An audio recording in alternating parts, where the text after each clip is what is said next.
వాతావరణ శాఖ భారీ వర్షాల హెచ్చరికల నేపథ్యంలో ములుగు జిల్లా ప్రజలకు మంత్రి సీతక్క కీలక సూచనలు చేశారు. రాష్ట్రంలో భారీ వర్షాలు కురిసే అవకాశం ఉన్నందున ప్రజలంతా అప్రమత్తంగా ఉండాలని ఆమె విజ్ఞప్తి చేశారు. వాగులు, నదులు పొంగిపొర్లే అవకాశం ఉన్నందున వాటికి దగ్గరగా వెళ్లకూడదని, ముఖ్యంగా రాత్రి వేళల్లో బయటకు రావద్దని సూచించారు. తడిసిన గోడల వద్ద, పాత ఇళ్లల్లో కాకుండా సురక్షిత ప్రాంతాల్లో ఉండాలని తెలిపారు. చేపల వేటకు వెళ్లే మత్స్యకారులు ఈ సమయంలో బయటకు వెళ్లకూడదని హెచ్చరించారు. అధికారులు, కాంగ్రెస్ పార్టీ నాయకుల సమన్వయంతో పనిచేస్తూ ప్రజలకు జాగ్రత్త చర్యలు గురించి తెలియజేయాలని మంత్రి కోరారు. అందరూ సురక్షితంగా ఉండాలని ఆమె ఆకాంక్షించారు.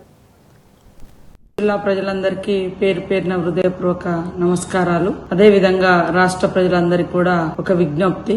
మరి ఇప్పటికే వాతావరణ శాఖ తెలిపినటువంటి వివరాల ప్రకారం భారీ నుంచి అతి భారీ వర్షాలు పడేటువంటి అవకాశం ఉన్న దృష్ట్యా మరి అందరూ కూడా అప్రమత్తంగా ఉండి వాగుల దగ్గర గాని, చెరువుల కాడికి గాని మరి రాత్రిపూట బయటికి రాకుండా జాగ్రత్తగా ఉండాలి.